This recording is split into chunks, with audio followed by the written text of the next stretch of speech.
حضرت عمر فاروق رضی اللہ تعالی عنہ پر قاتلانہ حملہ ہوا، اس لیے کہ بعض روایات میں 26 ذی الحجہ کا تعین ہوا ہے، اور بعض میں الفاظ یہ آئے ہیں کہ ذو الحجہ کے 4 دن باقی تھے جس دن کے حضرت عمر رضی اللہ تعالی عنہ پر یہ قاتلانہ حملہ ہوا۔ حج سے واپسی کو ابھی چند ہی دن ہوئے تھے، اور اسی سفر حج کے دوران حضرت عمر رضی اللہ تعالی عنہ نے ایک موقع پر زمین پر لیٹ کر اور ہاتھ آسمان کی طرف پھیلا کر اللہ سے دعا کی تھی کہ پروردگار، میری ذمہ داریاں بہت بڑھ گئی ہیں، اب میرے اعضاء میں ذوق ہے، میں کمزوری محسوس کر رہا ہوں، رعیت بہت بڑھ گئی ہے جس کی ذمہ داری ہے، تو مجھے تو اپنے پاس بلا لے اور اٹھا لے اس سے پہلے کہ میں اپنی ان ذمہ داریوں کے بارے میں مسئول بن جاؤں اور ان کا حق ادا نہ کر سکوں۔ تو روایات میں آتا ہے کہ اس کے بعد چند ہی دن اس دنیا میں انہوں نے بسر کیے ہیں، اس کے بعد یہ قاتلانہ حملہ ہوا۔ 3 دن آپ زندگی اور موت کی کشمکش میں مبتلا رہے ہیں۔ ابو لولو فیروز ایک مجوسی ایرانی غلام تھا، حضرت مغیرہ ابن شعبہ کا رضی اللہ تعالی عنہ۔ حضرت عمر نے ایک خاص قاعدہ بنایا ہوا تھا، غیر مسلموں کے مدینے میں داخلے پر پابندی تھی۔ حضرت مغیرہ ابن شعبہ نے خاص طور پر سفارش کر کے حضرت عمر سے اجازت حاصل کی ابو لولو فیروز کے لیے کہ اسے مدینے میں آ کر کام کرنے کی اجازت دی جائے، اس لیے کہ وہ بہت سے فنون سے واقف ہے۔ حضرت عمر نے اجازت دے دی۔ چند دنوں کے بعد وہ فریادی بن کر حاضر ہوا حضرت عمر رضی اللہ تعالیٰ عنہ کی خدمت میں کہ میرے آقا جو ہیں حضرت مغیرہ ابن شعبہ رضی اللہ تعالیٰ عنہ، وہ مجھ سے بہت زیادہ ٹیکس وصول کرتے ہیں۔ یعنی یہ معاملہ تھا کہ جو غلام ہوتے تھے وہ اپنا کام کرتے تھے، لیکن اپنی آمدنی میں سے ایک حصہ وہ اپنے ان آقاؤں کو دیتے تھے کہ جن کی وہ غلامی میں تھے۔ تو حضرت مغیرہ ابن شعبہ نے جو مقدار مقرر کی 2 درہم روزانہ، اس پر اس نے احتجاج کیا کہ یہ بہت زیادہ ہے۔ حضرت عمر رضی اللہ تعالیٰ عنہ نے اس سے سوال کیا کہ تم کیا کیا کام جانتے ہو؟ جب اس نے گنوائے کہ میں یہ کام جانتا ہوں، تو حضرت عمر نے فیصلہ کیا کہ پھر یہ 2 درہم روزانہ زیادہ نہیں۔ اس پر وہ بہت غضبناک ہوا۔ حضرت عمر نے بھی اس سے ایک فرمائش کی کہ میرے لیے ایک ایسی چکی بنا دو جو ہوا سے چلتی ہو اور وہ آٹا پیسے۔ تو اس نے اسی غصے میں یہ کہا کہ ہاں، آپ کے لیے تو میں ایسی چکی بناؤں گا جس کی یاد رہتی دنیا تک باقی رہے۔ اس پر حضرت عمر نے جب وہ چلا گیا تو جو لوگ مجلس میں حاضر تھے ان سے آپ نے فرمایا کہ یہ شخص مجھے قتل کی دھمکی دے گیا ہے۔ لیکن نوٹ کیجئے کہ اسلام نے جو نظام دیا ہے نوع انسانی کو، وہ نظام جو محمد الرسول اللہ صلی اللہ علیہ وسلم نے عطا فرمایا، اور جیسا کہ میں نے بارہا عرض کیا ہے کہ اگر اس کو پوری طرح شباب میں دیکھنا ہو، للی ان بلوم جسے کہتے ہیں انگریزی میں، ایک پھول پوری طرح کھل گیا ہو، اگر وہ نظام اس کیفیت میں آپ دیکھنا چاہیں تو وہ در حقیقت خلافت عمر فاروق کا دور ہے رضی اللہ تعالی عنہ۔ وہ تمام خصائص، وہ تمام برکات جو اس نظام میں ہیں، نظام عدل اجتماعی، وہ اپنے نقطۂ عروج پر نظر آتے ہیں حضرت عمر فاروق رضی اللہ تعالی عنہ کے عہد خلافت۔ اسی نظام کا ایک پہلو یہ بھی ہے کہ انسان طبعاً آزاد ہے، اس کی آزادی پر کوئی قدغن، کوئی بندش بغیر کسی ثبوت کے نہیں لگائی جا سکتی۔ خود حضور صلی اللہ علیہ وسلم کے زمانے کا ایک واقعہ ہے کہ کسی شخص کو، مدینے کے کسی شخص کو کسی شبہ میں گرفتار کیا گیا، حضور خطبہ دے رہے تھے کہ ایک شخص نے کھڑے ہو کر کہا کہ میرے پڑوسی کو کس جرم کی پاداش میں گرفتار کیا گیا؟ حضور نے اعراض فرمایا، اس کی بات کا نوٹس نہیں لیا، دوسری طرف آپ نے رخ کر لیا، وہ ادھر پھر آ گیا، اس نے پھر سوال کیا تو حضور نے فوراً حکم دیا کہ اس کو رہا کر دیا جائے۔ یعنی یہ کہ اگر کوئی ثبوت موجود نہیں ہے تو معلوم ہوا حضور صلی اللہ علیہ وسلم اس طرز عمل سے کہ پھر واقعتاً اس کو گرفتار رکھنا، اسیری میں رکھنا، محبوس رکھنا پھر یہ صحیح نہیں ہے، بلکہ اس کو رہا کر دیا جانا چاہیے۔ یہی معاملہ ہمیں نظر آتا ہے اپنی اس آخری تکمیلی شان میں کہ حضرت عمر یقین کے ساتھ یہ بات کہہ رہے ہیں کہ یہ شخص مجھے قتل کی دھمکی دے گیا، اور عمر فاروق رضی اللہ تعالیٰ عنہ کوئی عام انسان نہیں، 10 برس سے زائد عرصہ ہو چکا ہے کہ اسلام کی چکی جو چل رہی ہے تو اس کے مرکز جو ہے اس کے، جیسے کہ میں نے مثال دی تھی کہ حضرت علی رضی اللہ تعالیٰ عنہ نے جب ایک موقع پر فارس کے محاذ پر، ایران کے محاذ پر صورتحال کچھ مخدوش ہو گئی تھی تو حضرت عمر نے یہ ارادہ کیا تھا کہ وہ خود محاذ پر جائیں اور مسلمان افواج کی کمان خود کریں، تو حضرت علی نے مخالفت کی تھی اور انہوں نے مشورہ دیا تھا اور یہ الفاظ فرمائے تھے کہ آپ کا اپنی جگہ سے ہل جانا یہ تو پورے اس نظام کے درہم برہم کرنے کا سبب بن سکتا ہے، اور یہی تشبیہ دی تھی کہ چکی اسی وقت تک چلتی ہے جبکہ اس کی وہ کلی اپنی جگہ پر قائم رہے، تو آپ کی مثال تو اس پورے نظام کے لیے کلی کسی ہے۔ تو 10 برس تک وہ چکی جو ہے گھوم رہی تھی اسی شخصیت کے گرد، اور کتنے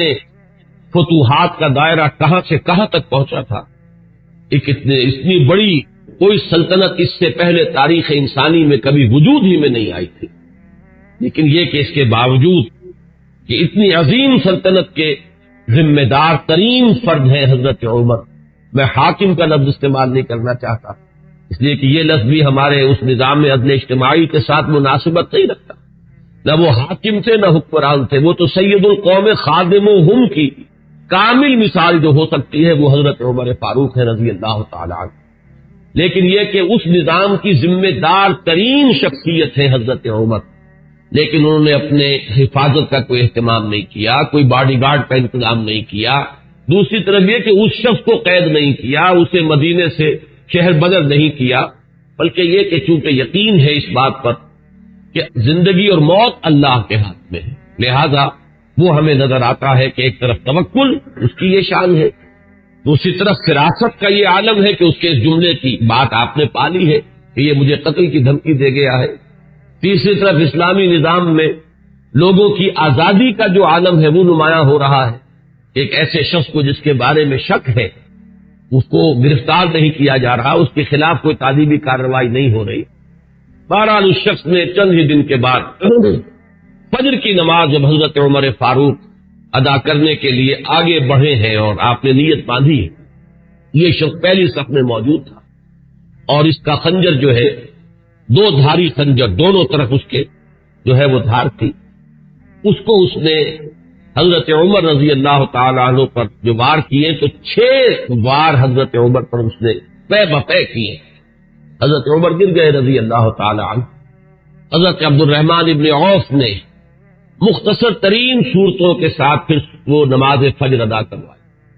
نماز کا یہ عالم ہے کہ یہ نہیں ہوا کہ وہ درہم برہم ہو گیا ہو نظام، لیکن یہ کہ چونکہ جیسے کہ میں ابھی یہ لفظ استعمال کر رہا تھا کہ اس وقت جو وہ نظام مملکت تھا یا نظام حکومت تھا اس میں مرکزی حیثیت حضرت عمر فاروق کی تھی رضی اللہ تعالی عنہ، اسی طرح اسلام کے نظام میں یہ اقامت صلاۃ ہے کہ اس کی وہی اہمیت ہے کہ اگرچہ حضرت عمر فاروق زخمی ہو گئے، گر گئے، لیکن جماعت کا نظام تو درہم برہم نہیں ہوا، نماز ادا کی گئی ہے 2 رکعتیں جو ہے مختصر ترین قرات کے ساتھ۔ پھر لوگوں نے اس کو پکڑنے کی کوشش کی ہے تو اس نے مزید وار کر کے 13 افراد کو اور زخمی کیا۔ ایک شخص جب اس طریقے سے بکھرا ہوا ہو اور دوسرے لوگ تیار نہ ہو تو صورتحال سمجھ میں آتی ہے، ان میں سے 6 حضرات جو ہیں وہ شہید ہو گئے۔ معاملہ صرف حضرت عمر کا نہیں، پکڑنے کی جب کوششیں ہر طرح سے ناکام ہو گئی تو کسی عراقی شخص کے بارے میں آتا ہے کہ اس نے کوئی کپڑا کمبل وغیرہ اس کے اوپر ڈالا ہے، تب وہ قابو میں آیا ہے، لیکن پھر اس نے فوراً خودکشی کر دی۔ حضرت عمر رضی اللہ تعالیٰ عنہ نے سوال کیا، جیسے ہی آپ اس قابل ہوئے کہ سوال کر سکیں کہ میرا قاتل کون ہے. جب بتایا گیا کہ وہی ابو لولو فیروز ہے تو آپ نے اللہ کا شکر ادا کیا کہ اللہ کا شکر ہے کہ میرا قاتل کوئی مسلمان نہیں ہے. یعنی جو بات کے 12-13 برس بعد ہونے والی تھی، حضرت عثمان رضی اللہ تعالیٰ عنہ کے قاتلین وہ جو بھی آپ انہیں کہیں نام نہاد مسلمان تھے، کلمہ گو تھے، وہ محمد الرسول اللہ صلی اللہ علیہ وسلم کا کلمہ پڑھنے والے تھے، کلمہ شہادت کو انہوں نے اپنے لیے ڈھال بنایا. اس سے جو فتنہ شروع ہوا ہے، جس کو میں اس سے پہلے بیان کر چکا ہوں کہ الفتنۃ الکبریٰ، سب سے بڑا فتنہ جو ہے وہ حضرت عثمان رضی اللہ تعالیٰ عنہ کی شہادت سے شروع ہوا. اس سے پہلے یہ معاملہ اگرچہ حادثۃ الکبریٰ تو اسے آپ کہہ سکتے ہیں، بہت بڑا حادثہ ہے، لیکن یہ ہے کہ اس سے کسی فتنے کا آغاز نہیں ہوا، بلکہ یہ کہ اس کے بعد بھی وہ چکی اسی طرح چلتی رہی. کم و بیش 10 برس ہے حضرت عثمان رضی اللہ تعالیٰ عنہ کے عہد خلافت کے کہ وہ بھی اسی شان کے حامل ہے، وہی یکجہتی ہے، وہی امن و امان ہے، اسی طرح فتوحات کا سلسلہ جاری ہے. انقلاب محمدی علی صاحب الصلاۃ والسلام کا سیلاب جو ہے وہ بڑھ رہا ہے اسی شان سے، جو میں نے بارہا آپ کو سنایا ہے اقبال کا یہ مصرع کہ تھمتا نہ تھا کسی سے سیل رواں ہمارا. تو کم و بیش 10 برس اس کے بعد یہ کیفیت طاری رہی ہے، تو اس سے کسی بڑے فتنے کا آغاز نہیں ہوا. حضرت عمر رضی اللہ تعالیٰ عنہ پر یہ قاتلانہ حملہ ہوا ہے 26 یا یہ کہ 25، 26، 27 ان میں سے کوئی تاریخ ہوگی. 4 دن بقایا تھے. اب اگر 30 کا مہینہ ہو تو اس کی تاریخ اور بن جائے گی، 29 کا ہو تو کچھ بدل جائے گی. تقریباً وہ آج کا دن ہی پڑتا ہے، اور یہ ہے سن 23 ہجری. انتقال ہوا ہے تو پھر تدفین جو ہوئی، حضرت صہیب رومی رضی اللہ تعالی عنہ کے بارے میں وصیت تھی کہ وہ میری نماز جنازہ ادا کرے، اس کی امامت کرے. تو یکم محرم الحرام سن 24 ہجری کو تدفین ہوئی ہے. تدفین کا یہ واقعہ بھی بڑا اہم ہے، اور آپ سب حضرات کے علم میں ہوگا کہ حضرت عمر نے اپنے صاحبزادے عبداللہ ابن عمر رضی اللہ تعالی عنہما کو بھیجا حضرت عائشہ کی خدمت میں کہ میری بڑی خواہش ہے کہ آپ کے حجرے میں میں دفن ہو جاؤں جہاں محمد الرسول اللہ صلی اللہ علیہ وسلم اور حضرت ابوبکر صدیق رضی اللہ تعالی عنہ مدفون تھے. حضرت عائشہ نے فرمایا، اور اس سے جو مقام ان کی نگاہ میں تھا حضرت عمر کا وہ بھی ظاہر ہوتا ہے کہ کس طرح انہوں نے اثار کیا ہے، کس قدر ان کے لیے یہ مرحلہ کٹھن ہوگا فیصلے کا کہ اس حجرے میں صرف ایک قبر کی جگہ اور تھی. حضرت عائشہ نے فرمایا ام المومنین رضی اللہ تعالی عنہا کہ یہ جگہ میں نے اپنے لیے مخصوص کی ہوئی تھی، میں چاہتی تھی کہ میں خود یہاں دفن ہوں، اور اس میں کوئی حرج نہیں تھا، اس لیے کہ حضور دفن تھے وہاں، وہ آپ کے شوہر تھے. حضرت ابوبکر دفن تھے، وہ ان کے والد تھے.